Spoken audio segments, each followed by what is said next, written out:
Okay, well, let's start. I know that 5 or 7 more people were expected to join, but we will hopefully see them at some point on the call. Good morning, everyone.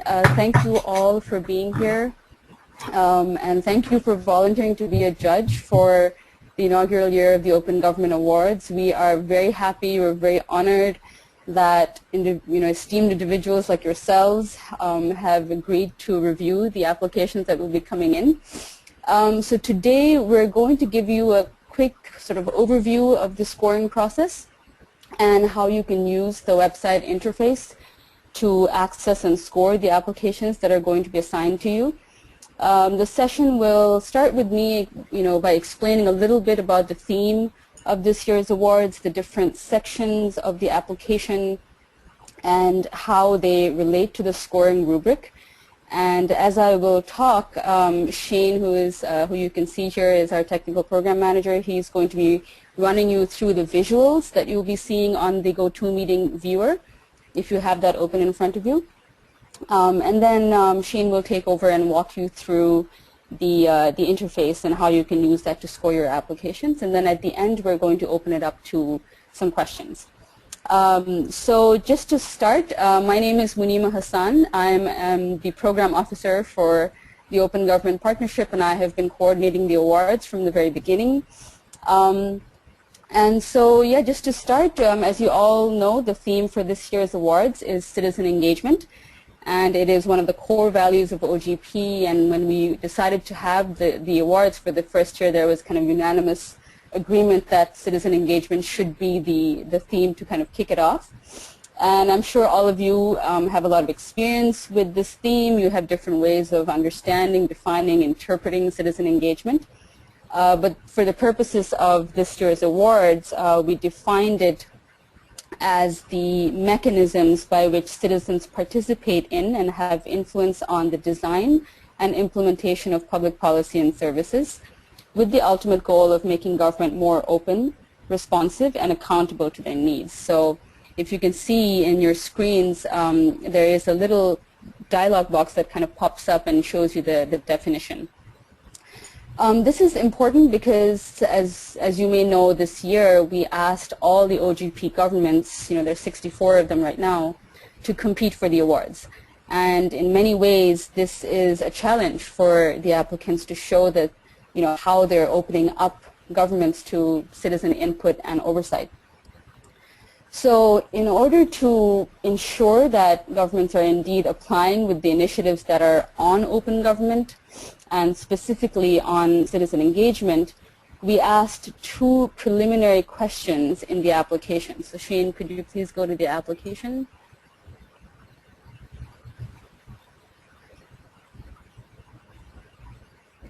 Okay, so this is the template of the application, and if you scroll down,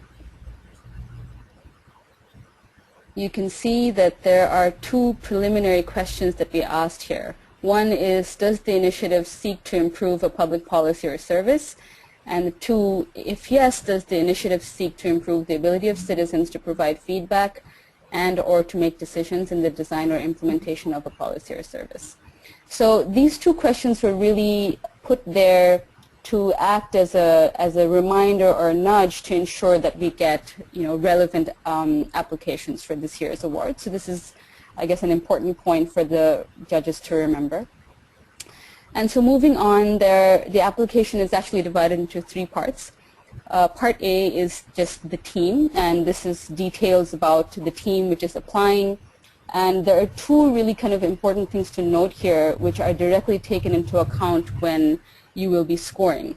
One is the nomination, where you see it says the nomination in brackets required.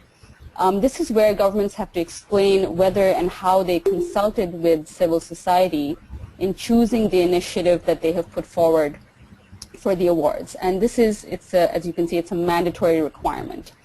And the second thing that's important for you to note is that while governments can apply themselves, they are also strongly encouraged to jointly apply with the civil society organization. And if they do so, then a civil society point of contact that you see in the screen will be listed there. So these are the 2 points that our judges should keep in mind. Moving on, the second part is the initiative, and this is really the most substantive part of the application, where we ask the applicants to give details about various aspects of the initiative that will help the judges decide what has made it successful. So as you can see, there are a few aspects here: the problem definition, target population, initiative design, initiative outcomes, and initiative sustainability. The last question in this section is on validation of claims. Now, this is the part where we ask governments to upload letters from civil society organizations which state that the answers that have been presented in this application are true and accurate. So basically, it's a way for our judges to get some triangulation of the facts that have been presented in this application. And this is, again, it's a mandatory requirement. And the last part of the application is the pitch. So this is a part where applicants will make their best case to the judges as to why their initiative is worthy and deserves to win. And since our applicants cannot meet our judges face to face, we've also added an option for applicants to upload a video. This is not mandatory; it's recommended, but they're encouraged to upload a short video. It's about 3 to 5 minutes to make a personal connection with you, the judges, and explain why their initiative should win.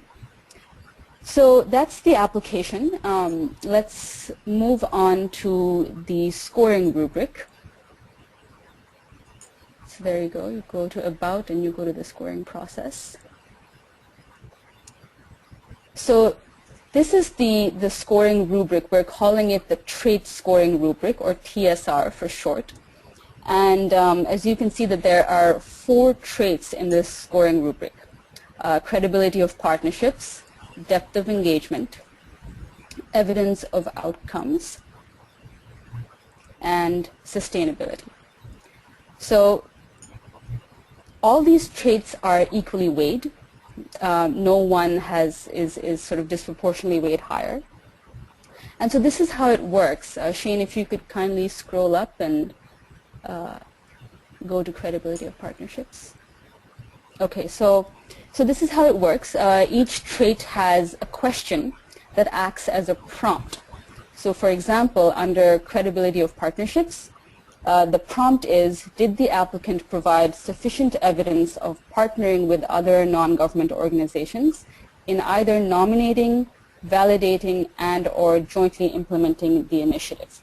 So it seems like we're asking for a lot of things, but really the prompt is a way for you to get an overview of what the trait is all about and which part of the application you should be looking at. And in this particular example, the question is really asking you to look at 3 things in the application. In Part A, where governments have to show how they consulted with organizations in nominating an initiative. And remember, I had said earlier that this is mandatory. And also whether they are putting in a joint application with civil society. Again, this is not mandatory, but it is strongly encouraged.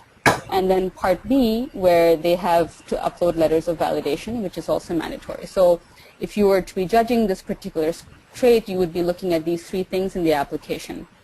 So then you can look at the specific options that will help you provide a score. So for example, the first option is that applicants showed no consultation in nominating an initiative. It may have been jointly implemented, but it shows very weak validation of claims. So if you think that the application kind of neatly fits into this particular category, then you can give your score by kind of pulling in the toggle button. But obviously, many times you will feel that things don't neatly fit into any of these categories, and if that's the case, just write your comments in the box below and explain your score. So the second trait is depth of engagement, and the prompt here is, does the initiative provide incentives for the participation of citizens and to offer direct, innovative channels for citizens to engage with the government? So this question is really to help you understand what methods and approaches were used in engaging citizens. So for example, did they use technology in getting citizen input, or did they do a town hall meeting? And was this method innovative and sound and relevant in that context? So this is, I guess, pretty straightforward. The third trait is evidence of results.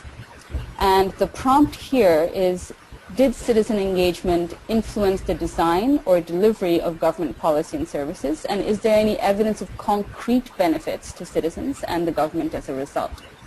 So as you can see, now that we have kind of assessed the method of engagement, we're moving on to asking for real and concrete changes in policy or services that came about as a result of engaging with citizens.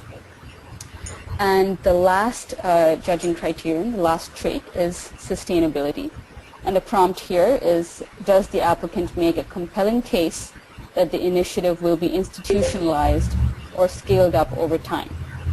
So in other words, we want to know whether the initiative has moved beyond a pilot stage and how the team is thinking about sustaining it in the future. So again, this is pretty straightforward.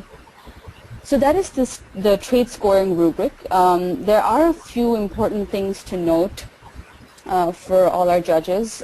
One is that the application deadline is June 27th, so it's in about 4 days. Once we receive all the applications, we will do an administrative review. As in the OGP support unit, we'll do an administrative review and distribute the applications to each judge by July 3rd. So from then on, you will have about 2.5 weeks to score your applications. We will also be sending you an email with a login and a password, but Shane will talk about that more. And we expect to get about 35 to 38 applications, even though about 40 countries, 40 governments have registered for the awards. So we expect that there will be some level of attrition. So we expect to get about 35 to 38 applications, each of which should receive at least 5 reviews. So, multiplying, you'll see that means about 190 reviews in total. And since we have about 23 judges, we will divide this equally among the judges, and each of you will be reviewing around 8 applications. So let me stop here, and I'm going to hand it over to Shane, who will walk you through the interface on the scoring process, and then we will open it up to questions. So Shane, it's all yours. Okay, thank you, Munima. Good morning, everyone. So by July 3rd, as Munima said, you'll be receiving an email that will give you instructions on how to log in and begin your judging process. Until then, you can visit the website www.opengovawards.org and familiarize yourself with everything that we just reviewed. The application is available publicly there, and also the scoring process is available there, so you can familiarize yourself with the trait scoring rubric. So to log in, you'll arrive at the website, you'll arrive at the home page, and you'll click the login button. Once you enter the login page, you'll type in your email address, and I'm going to just type in a sample test demonstration judge.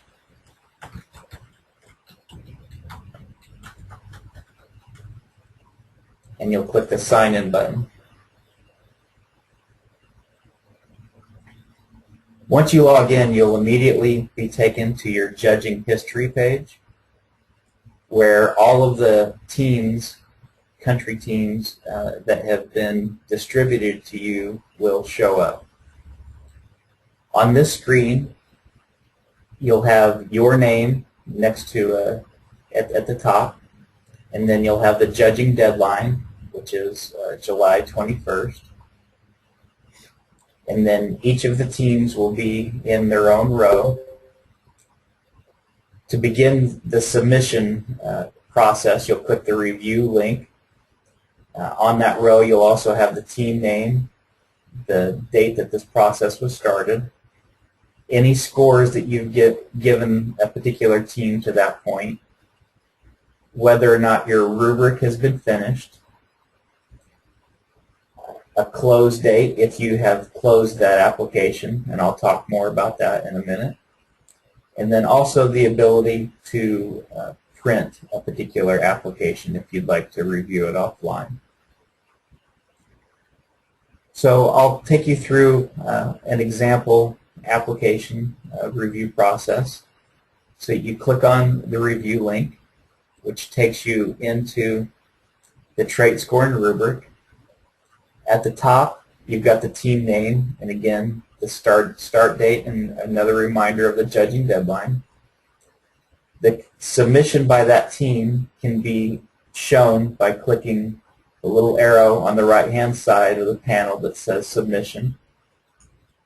That will display the full application along with what the answers were by that team. So you'll be able to scroll through and read each part of the application, and then blocked off in beige, you'll see the answer from each of the teams. So after reviewing the full application and also having an opportunity of playing the video, then you'll get to your trait scoring rubric. On the trait scoring rubric, as Munima had outlined for you, you'll read the prompt, and then you can read through each of the ranges that demonstrate what that particular trait is characterized by. You'll be able to slide the trait scoring rubric slider to the particular score that you'd like to give. And then you'll give a 50 character minimum comment. So just to demonstrate that, I'm not going to type something. I'm going to copy and paste some information and then click the Save button. You'll notice that the status goes from incomplete to your score, and then you can click the Next button to get to the next criterion. You'll do this for each of the criterion.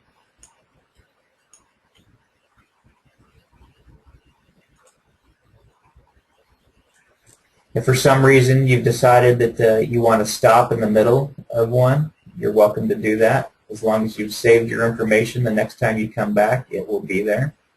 You can leave by going to the judging overview. And notice that the two scores that I've given so far add up to 7.1. When I go back in to begin the review process again, it will pick up on judging criterion number 3, which is the first one I haven't done any scoring on.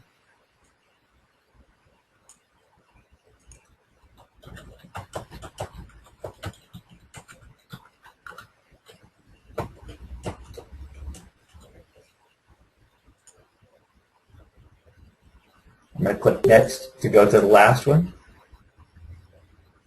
Notice that if I click Save,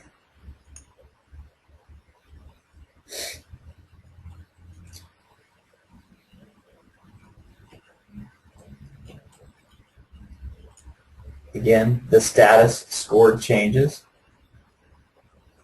And when I go back to the judging overview this time, I now have a Close Now button. You are not required to close any of your applications until the judging deadline. So this will give you an opportunity to go through them all, and if you would like, you can go back and adjust any scores that you feel need to be adjusted.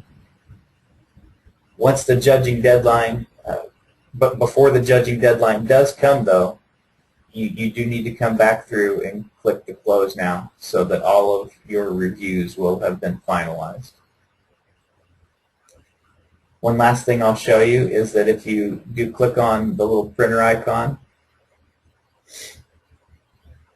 it brings up the application, and then you click the link, click here for a printable version, which will get rid of all of the header and footer information.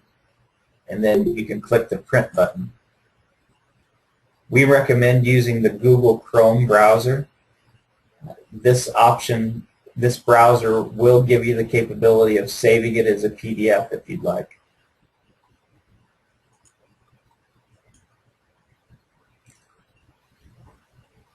All right, Munima. Is there anything else that you would like to cover? Okay. Thank you, Shane. Just one last thing. Can everyone hear me? Shane, can you hear me correctly? Yes, I can hear you. Okay, all right. So I had a little bit of a network problem. Okay, so one last thing is that if you have any questions about how all of your scores will be aggregated and assigned to the applicants, we actually have a method for that. So if you go to the scoring process and if you go to this link on level playing field, you'll be able to see how we are using just to kind of basic statistics with the mean and standard deviation to normalize the scores. So I'm not going to go into a lot of detail on this, but if you would like to, you can read through this to see how your scores will be normalized and assigned to the applicants. I also want to say that we will be making your scores available to our applicants, so they will be able to see who has assigned them with scores. So I'm going to stop here, and I'm going to, let's just open it up to questions. If you do have a question, if you could please type it into the chat box, and I'll be taking them one by one. So next about 5 to 10 minutes, maybe 5 minutes, if you could please post your questions. And also, for those of you who joined a little late, don't worry, the session is being recorded, so we will be sending you a link to the session just after this meeting ends. So your questions, please.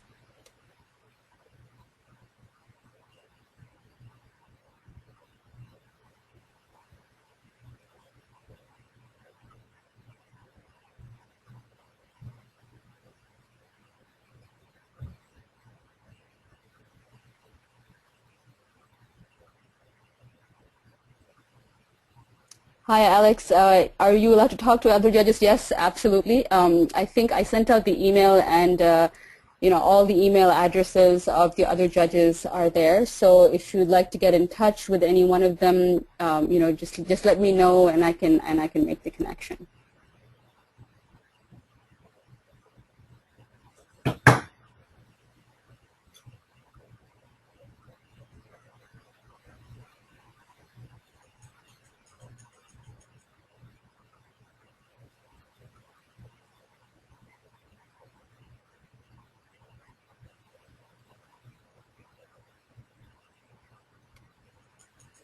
So Juanita, you asked during the reviewing process, is it possible to ask some questions to the contestants? Yes, that's great. If you would like to get some clarification, I can definitely put you in touch with the applying team, and you can get some clarification. Absolutely. And Henny is asking how many judges per country's application. Well, it's going to be at least 5 reviews per application. So each application that we receive will get at least 5 reviews from 5 different judges.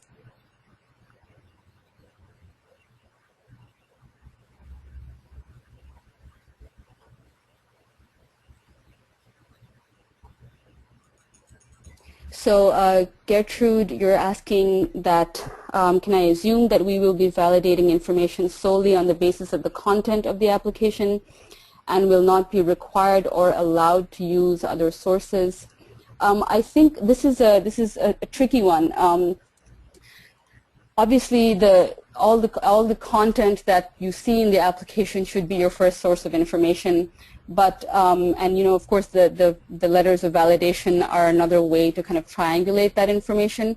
But if you would like, and if you have the time to sort of check into other sources, I mean, we don't bar that in any way. So yes, I think that should be fine.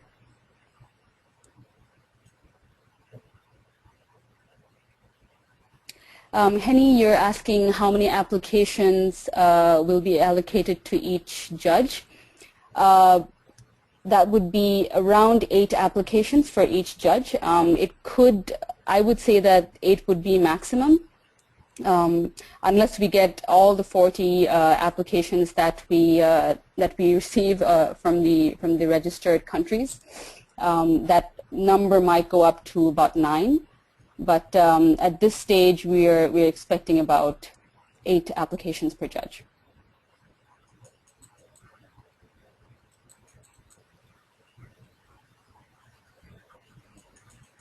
Diana, you were saying that part of the awardable initiative is to know how to sell it. Yeah, I absolutely agree with you. I think the priority would be to rely on the content that is on the application. Absolutely. I think that would be our preference. So yeah, if judges feel that all the content is there, then your first preference should be to judge the applications based on what is there in front of you.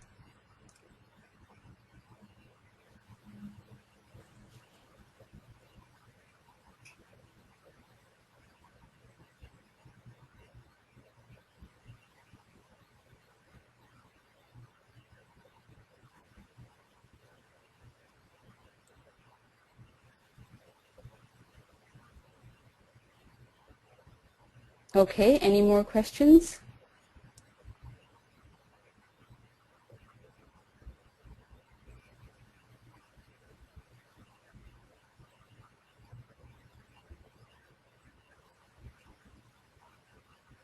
All right. All right, so if that is it, like I said, we will be sending out a recorded version of this meeting to everybody, all the judges. And just a reminder that we will be sending you your distribution of the applications by July 3rd, along with the login details as well as the password and instructions on how to access the interface. So thank you very much for joining the meeting. We are looking forward to getting a lot of applications, hopefully from all the 40 countries. But thank you very much for joining, and we hope to see you soon.